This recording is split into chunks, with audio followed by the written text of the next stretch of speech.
everybody. Welcome to the new normal. I am Lisa Davis, like Queen Lisa. Thanks for joining me here on the channel. Sorry, I've been a little bit absent. We've had little bumps in the road here at the Davis household, but it is November 1st and we are here and we are celebrating Christmas early. So Merry, Merry, Merry Christmas. The holiday season, Jesus is coming soon. And we are happy to celebrate that.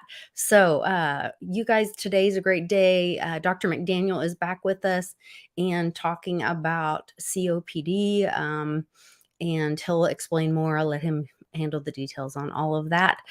So give us a like, share the video, and jump into micronutrition and all the good that New Eden can do for you with us and Dr. McDaniel right after this.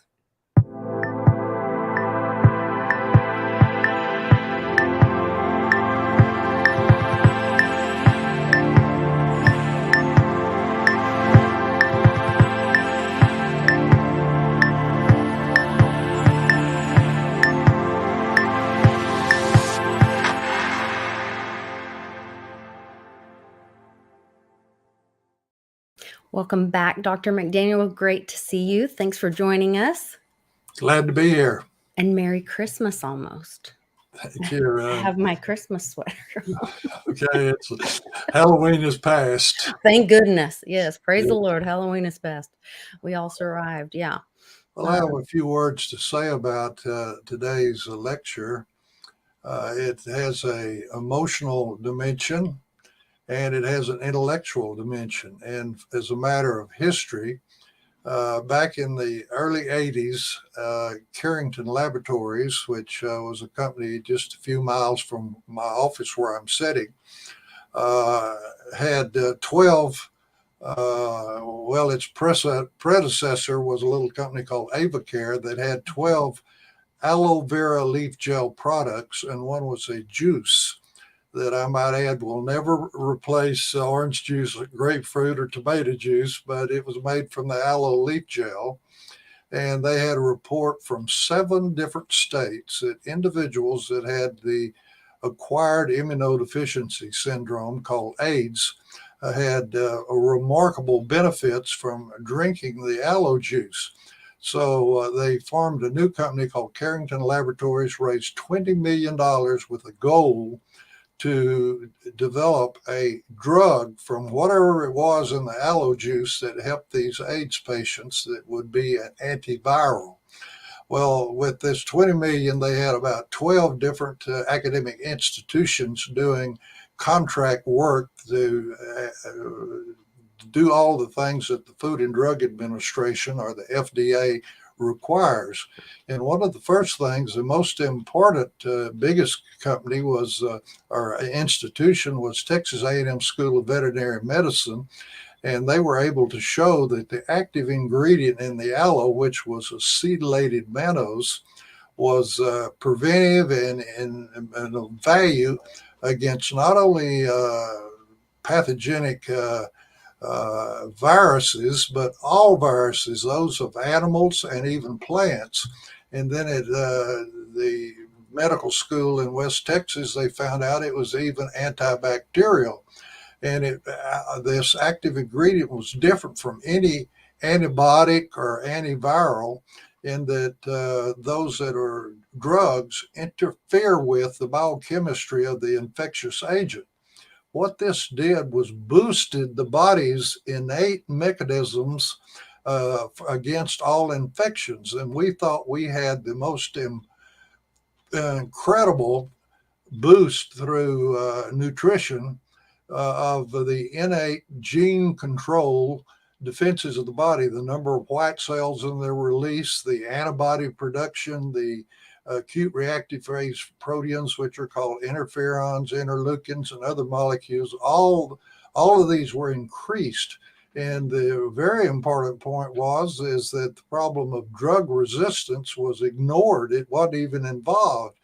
And as I say, we thought we had the most incredible stimulant to the body's host of defenses. Then we started hearing from people with asthma, chronic pulmonary disease, and other pulmonary problems that they had that were improving. And this was such a challenge because allergies and asthma is a overactive immune system. Here we thought we were stimulating it, and here an overactive immune system was reduced, and these people got benefits. And this was such a challenge that I went to a week-long course in Europe just on the biochemistry of activating host defense. And I found out it takes multiple nutrients to make the bioactive compounds to turn on the cascade, to turn on host defenses. But it also takes multiple nutrients to make the compounds to turn it back to rest or to normal, which is not a new concept because Dr. Hans Selye, given the credit to be the father of human physiology, called this zone homeostasis. Mhm. So we had from the active aloe plant not a stimulant or a suppressant, but a modulator. So with that background, the other thing was is that we had posters in the called scientific posters that are Yes. 4 foot by 5 or 6 foot on the walls Mhm. in the hospital. And a student up in Oklahoma was being interviewed down here as she was wanting to go to medical school and was looking for a place to do the clinical practice and you do in your junior and senior years. And she saw one of our posters and she said, "This might help Rosie." And Rosie was her 7-year-old daughter that had been in ICU in the hospital with status asthmatica. At that time, I looked into the journal, and it was up to 15,000 deaths a year in the United States from children that have this status asthmatica. They just can't get any breath. And one of the things is that their heart rate goes up. And in ICU, Rosie's heart rate had gotten up to be 240 beats a minute. And this is why they die. They die of cardiac fatigue. It just driving the heart. Well, she went back to Oklahoma and started Rosie on the active ingredient from the aloe leaf gel. And to this day, she's over 30 years old. She's never had another asthma attack, never been in the hospital again. And as I say, the final thing of this is that her mother and I were so involved with Rosie, we just had to get married. So now we've been married 30 years. So That's the sweetest story. I love that. Yeah, yeah, I love so that. not only did it end to my wife of 30 years, our meeting and uh, having just an incredible time about the benefits to Rosie, but we found out that this active ingredient was not a stimulant to the body's immune system and host defenses, but a modulator. So now let's Or go into regulator? literature with it. Would Pardon me. would regulator be another word when you say modulator? Well, you can be a regulator to increase something, or you can be a regulator to decrease it. But this Yeah. is one that in nutrition, it is utilized to make and hook together with other nutrient molecules to not only turn on the host defenses, but to bring them back to rest or normal, waiting for the next infection to be able to upregulate. So that's called modulation when Okay. you have both abilities in one substance or in one mechanism. So with that, that's the background on today's Well, lecture. That my father also had COPD. He was in the military, and we believe that's where he had the damage to his lungs from. I can't remember. Mom would have to tell the story, but I think it was from cleaning some stuff, or from he was in some of the blasts in New Mexico when they were testing the atomic. You know, there's people will start hearing about atomic veterans. He was part of that, and from that, he ended up developing like COPD. I think I think I'm telling that story correctly. Check with my mother on that one. But and so when you sent this today, I know we had talked about talking about the benefits of micronutrition when people have symptoms of asthma. And I hope I'm saying that correctly, um, but if not, come after me, not Dr. McDaniel. But then when Miss Tony sent the presentation and it said COPD, and we're having this issue where my son's health has had a turn. I thought, oh man, now we're going to talk about Papa's health. And it reminded me that your Rosie, your little girl, had these health issues as well. So we all are really all just tied together. It's Yes, such a it's small world. amazing what a small world it is, and Mhm. how equally amazing is the power of more comprehensive nutrition. So let's go to the first slide. Okay.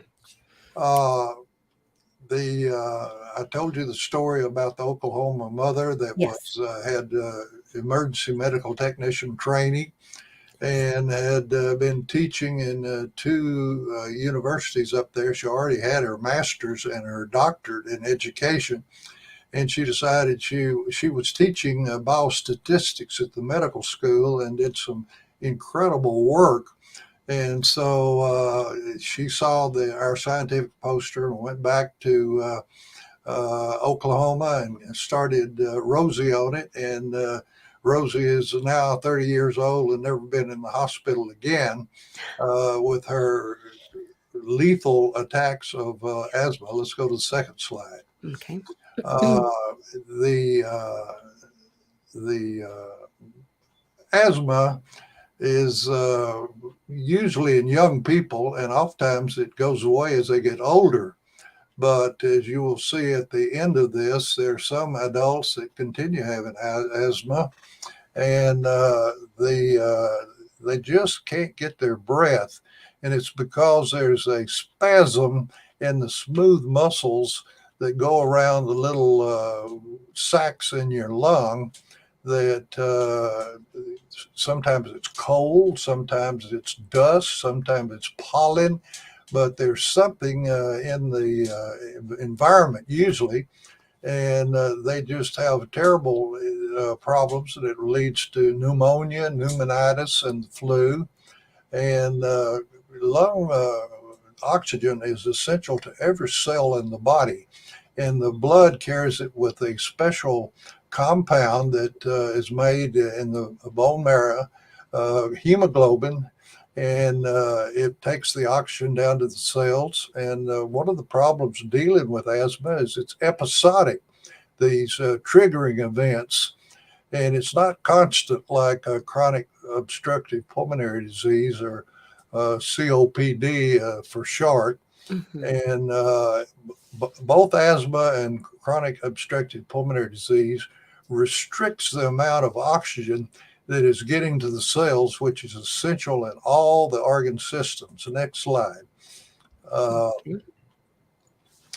Here is some of the things that cause asthma attacks. There are allergies, and the problem there is you can have 100 people that this doesn't bother, but this person they're allergic to something, and one of the more common things is peanut butter or peanuts, and thousands of people eat peanut butter, but peanut butter can be lethal to a person that's allergic to it. That has a response to it. So it's food additives also. Some Mhm. people are just exercise is all it takes to cause an asthma attack, and they get a person has heartburn from something they've eaten, and it leads into asthma attack. And smoking is really terrible to cause problems with asthmatics.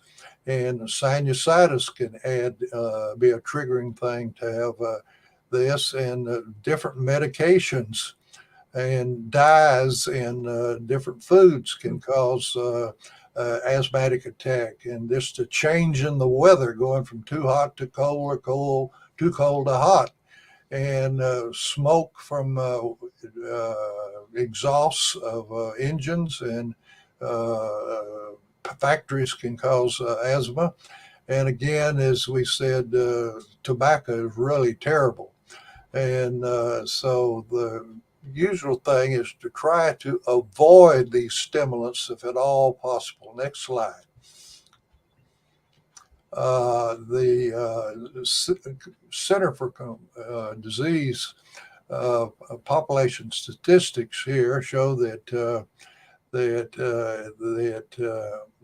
you can see on the left-hand side that we have the years, and we have that the children about 5% have asthma, and as they get older, there's a higher percentage, and then some reduce it.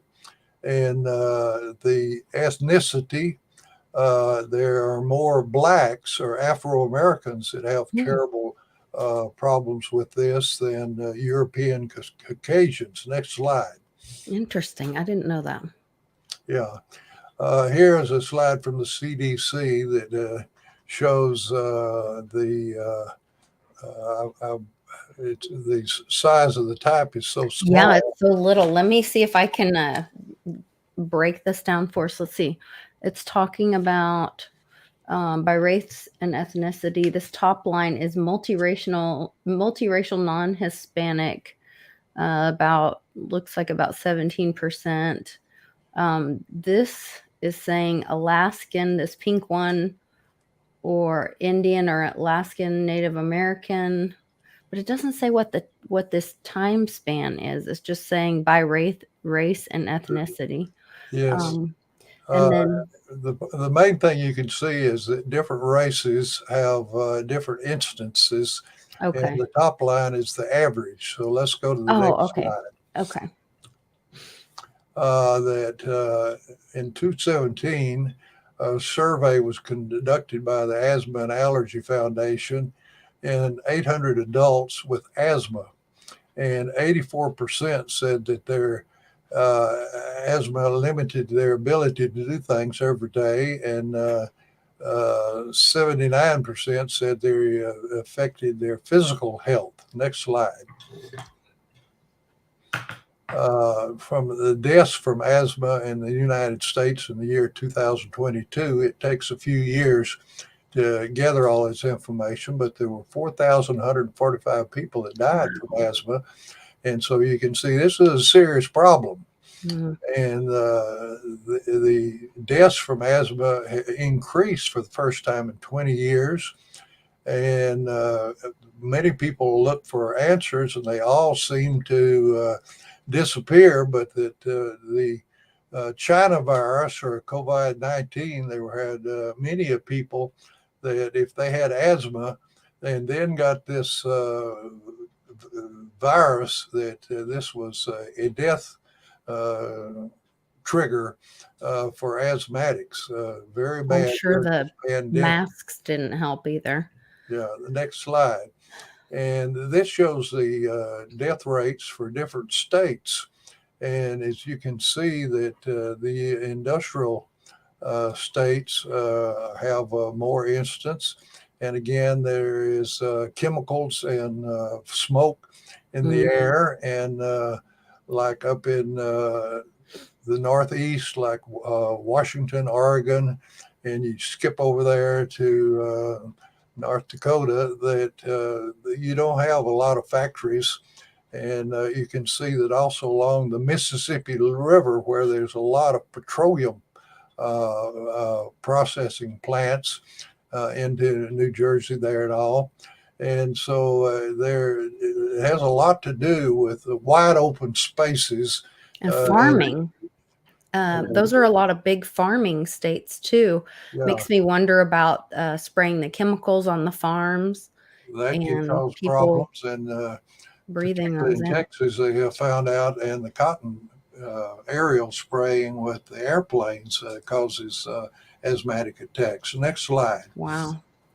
Now, the thing about chronic obstructive pulmonary disease, I will always remember telephone from a nurse that her mother was bedridden by chronic obstructive pulmonary disease and had oxygen enriched a little mask.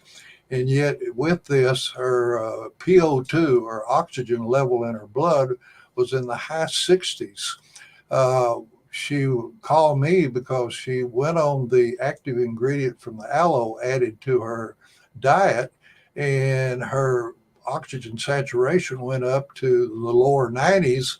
And Wow. rather than having a confused mother that whose mind seemed to have deteriorated, she became alert, and she didn't jump out of bed or anything, but her quality of life was markedly improved by just adding to her diet the active ingredient from the aloe plant, which is acetylated mannose, which is in New Eden, which we point out has multiple plant-made nutrients. They're all from plants that all our lectures are built around because of the benefits that it gives. And I might add that every system in the body works better with optimal nutrition. Mm-hmm. So today we're focusing on the lung function is so much better with whether it be asthma or chronic obstructive pulmonary disease.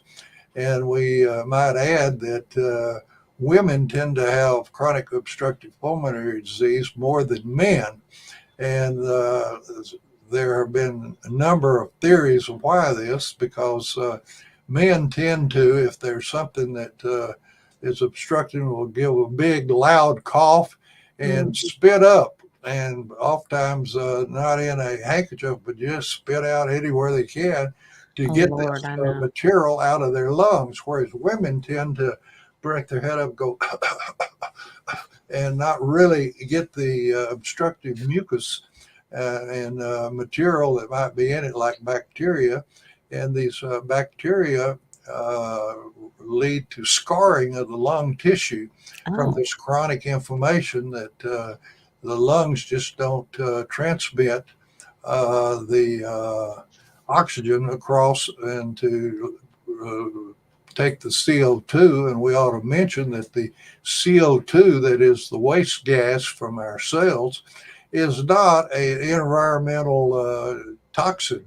In fact, this CO2 is vital to plants because plants utilize carbon dioxide that animals breathe out, which humans do, to take the carbon in the CO2 and hook it together in photosynthesis with energy from the sun to make a chain of carbons to make the skeleton of which amino acids and fatty acids and carbohydrates are made. So this is part of the fallacy of the The active. carbon neutral Yeah. lie. Yes. I One of my favorite things growing up as a kid was the those little terrariums, the biosphere, where it's like the perfect where Balance.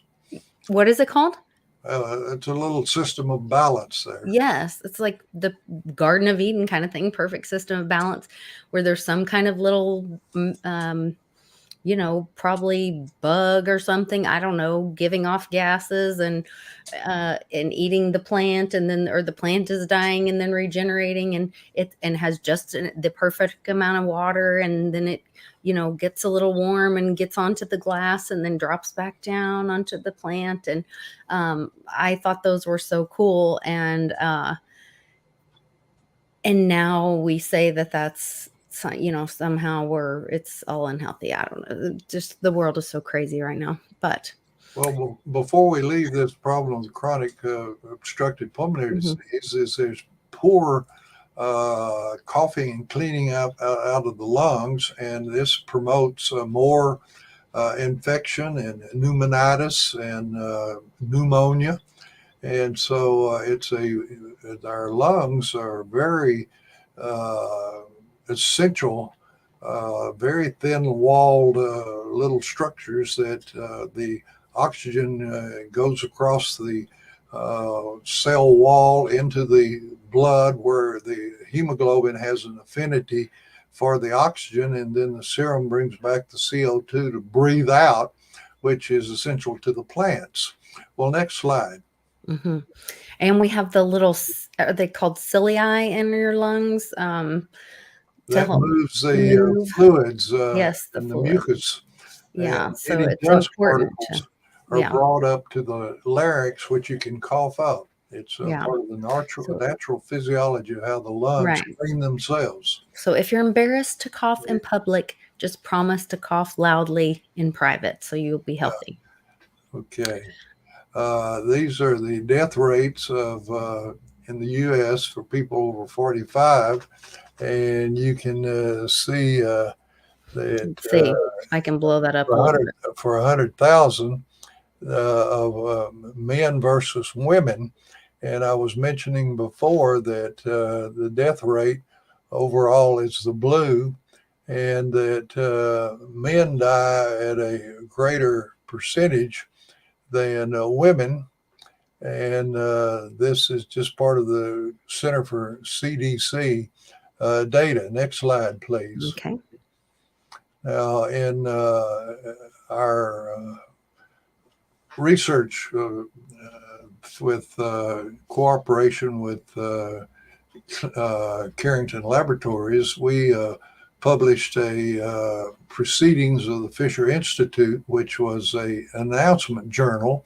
And this is just one of the issues that really focused on the lung. And the story was that at Loma Linda in California, which is east of Los Angeles, is a center for the Seventh day Adventist University and medical school and hospital. And there was a faculty member at the medical school whose husband was virtually a childhood cripple from asthma. And when he got older, it didn't get better, but he still had episodes. And lo and behold, he got on our formulation at that time of more comprehensive nutrition that was being marketed, and his quality of life was markedly elevated. So I was Wow. contacted by this member of the faculty who was in the pediatric department, and they wanted to know if we could work with them to see if it could be a benefit in children with asthma. So here is the next slide. We get into this study, and these were children that were less than 18 years of age in the pediatric department, and they were randomized at 6-month intervals, and they were given the acetylated mannose or ace mannin from the aloe plant combined with nutrients or plant nutrients, phytonutrients from 13 fruits and vegetables. And they had them in 2 groups. And in group 1 was 13. And for 3 months, they were on their conventional medical regimen. And they were followed by 3 months where they added the glyconutrients from the aloe plus the plant nutrients for 3 months. And then they were followed for 3 months after only medical care to try to see if there was a residual benefit. And the second group of 12, let's go back to that slide, Sorry. they only received conventional asthma therapy, followed by 3 months of glyconutrients and phytonutrients to compare them. So the first group had their conventional therapy. See, we didn't deny them any of the routine medication. Okay. We just added the more comprehensive nutrition into the first 3 months of the group 1. So let's go to the next slide. Okay. This is just showing you the type of data, and this was to hook them up to a instrument that showed the flow rate of air going in and out of the lungs, and it was measured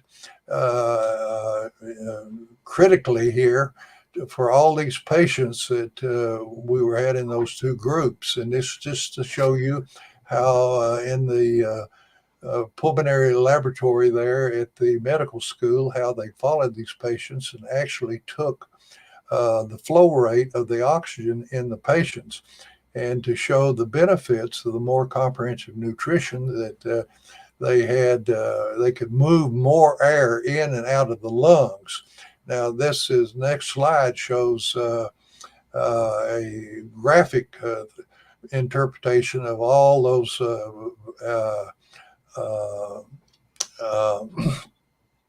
all of the detail from the individual tests yeah. Done over and over again. And this is the percent change from when they were normal. And you can see the group one, how it went up significantly, the clear white one, that the combination of therapy plus the more comprehensive nutrition, how it increased, and that there was a residual benefit in the last one thing from the group one. And if you remember group two, they only had their medications during the first month, and then they started adding at the second interval, the more comprehensive nutrition, and see the huge jump. Mm-hmm. And then they went to the month where all they did was go back to just the standard treatment, and it was even more than the first group because they had more exposure. So that shows that the increase in the values of their baseline were significant by more comprehensive nutrition in the asthmatic children in the medical school there. Next slide. Wow. That in group one, 9 of 13 children showed greater flow from their baseline at 3 months, and 6 had sustained responses for 3 months after taking the materials, which was our last graphic thing showing was there continued benefit. And 7 of 9 had dramatic responses by the flow cytometry and symptoms. And the one thing about the patients reported that they had exercise improvements in their daily activity from the more comprehensive nutrition. And if you remember the next group, that for the first 3 months, all they had was just the medications. But then they had a dramatic reduction in symptoms and medication need because you only use the asthmatic little breathers when you're short of breath. And this really decreased the need for medications. And they had a significant increase in exercise tolerance. And there was no interference with any other symptoms or any adverse symptoms like headaches or rashes or GI upset or any symptoms that are so common from drugs that you don't see with more comprehensive nutrition. Next slide. Now, the final thing that the medical school said that to do research in asthmatic patients is a challenge because it's episodic. They've got to be something to trigger symptoms, and it's just not medical practice to go around and say, let's find out what your triggering mechanism is and let's cause an asthmatic attack. Right. It could be really dangerous. It's not considered humane. And the about 70% of the patients were kept good daily logs. And as we had mentioned before, that they had reduced coughing, they had reduced wheezing, and they had increased exercise tolerance. And that's very important in youth because they all have recesses in school and would like to participate. And the asthmatics frequently are over sitting in a chair, bent forward, just huffing and puffing because they just can't get enough oxygen in. and that they when they have these asthmatic attacks, they frequently have tachycardia, or a fast heart rate. Well, that is, as we were saying before, in status asthmaticus, the heart rate gets high and won't come down. And if it doesn't come down and you can't get it down, actually can lead to cardiac death from fatigue of the heart. Yeah. And they pointed out that it's unfortunate physicians are particularly ignorant regarding the value of improved nutrition and the need of what this can be as safe and potential benefits. And I can point out that in Texas, we have 7 medical schools. Not a one of them have a course, formal course in nutrition for the new physicians. We have one veterinary school in Texas, which is at Texas A&M, and lo and behold, the principal curriculum for animals is to maximize or optimize nutrition in an animal with any kind of disease, including pulmonary.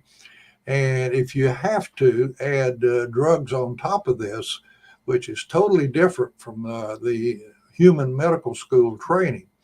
And it was difficult to try to finally find out. But the truth of the matter is, you can't make any money feeding animals expensive drugs.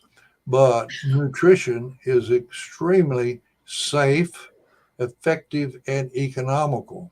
And that is what we're trying to show, that not only an obstructive pulmonary disease was reports of anecdotal benefit, and not only the fact that this acetylated mannose from the aloe plant boosts the body's defense mechanisms, which is a problem of secondary infections in chronic pulmonary disease as well as asthma.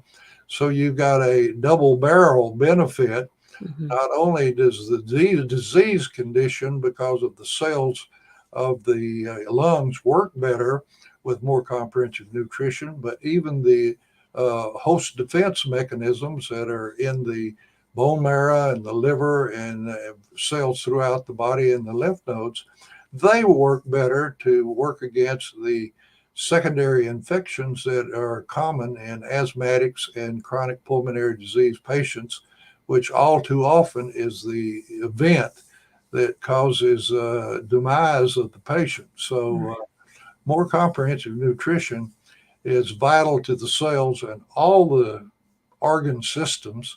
And today we just focused on the lungs and the benefits there. And that is the nature of this, that the adding the New Eden to your diet is a means in the modern era of this inflation and runaway healthcare costs, that by having more comprehensive nutrition built around adding daily at each mealtime the powders from the multiple fruits and vegetables and the aloe that's in New Eden, that it is, as I frequently say, is a secular audience, that this is personal, preventive, and interventional health management.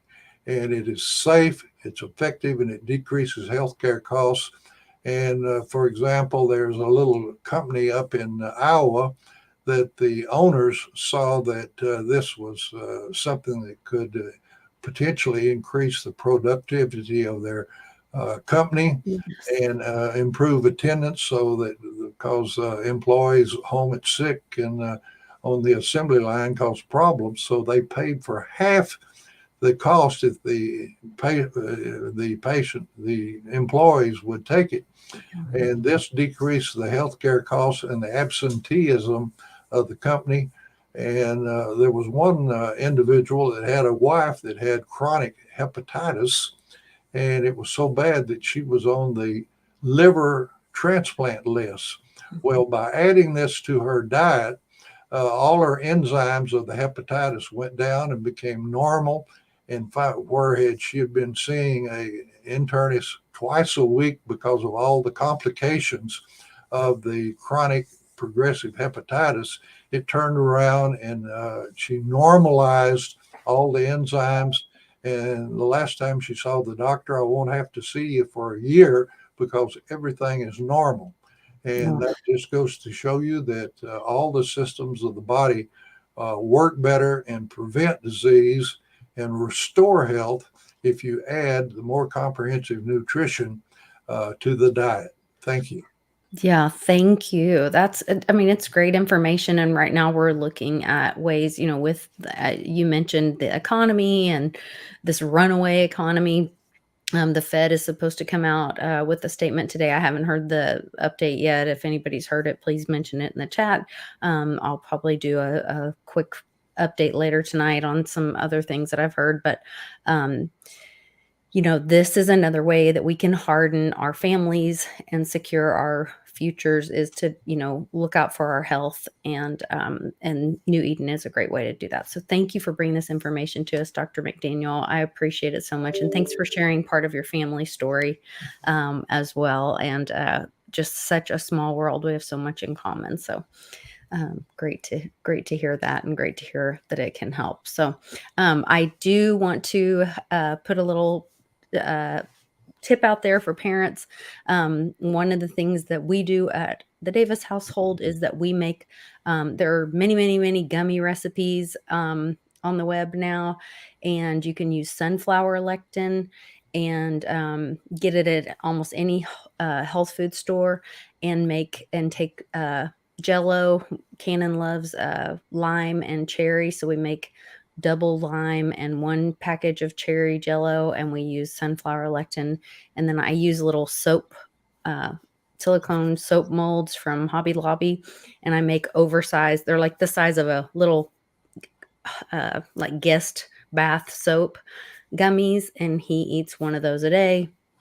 And that way it's my way to make my own little gummy bear, and then he doesn't complain about it. It has a little volcanic, humate in it, so it's a little crunchy. But you can make it a fun thing, make it an activity with your kid, and teach them about nutrition when you're doing it, why it's so important. Get them involved in it. So Well, uh, what you were telling us pushes the buttons of one of the biggest problems we faced is autistic children, oh, and they are really bad about they sensory. will not eat different things. So Yeah. the mothers found out by putting this more comprehensive nutrition into Jello Mhm. and cutting it up, and they would eat Jello, and they could get this into these children, which are very difficult to get them because of the texture, the odor, the feeling in the mouth of these children, because autistic children are difficult to get to eat anything. Mhm. And they use Jello, just like you were talking about, by heating it up and then adding this New Eden to it. And that's the way they could get it into children that just wouldn't take it any other way.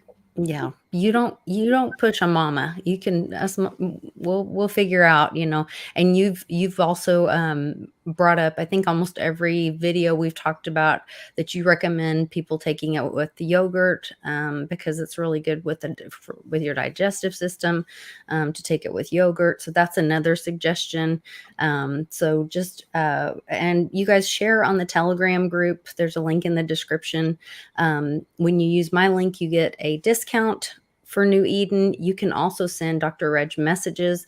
There's also a discount right now on a 6 months. When you sign up for a 6-month auto ship for New Eden, you get a free probiotic once a month, and the discount on the 20% New Eden. discount. Yeah, it's a significant discount. Yeah. And so check that out. Use my link, and you can also send Dr. Reg a message. You noticed the document that we showed in the presentation, where it showed the Loma Linda presentation. They have many, many research documents. If you have a deviation from health that you would like more information about, or you would like to discuss with Dr. Reg, um, send them a message when you place your order. He is a wealth of knowledge and most likely has some information about it. So I would really recommend that you do that. You can also find his email on the website at my link. And so I would just really hope that you would reach out to them as well with all of that. So thanks again, Dr. Reg. I appreciate you so much. And we will see you next time here on The New Normal. Take care. Thank you.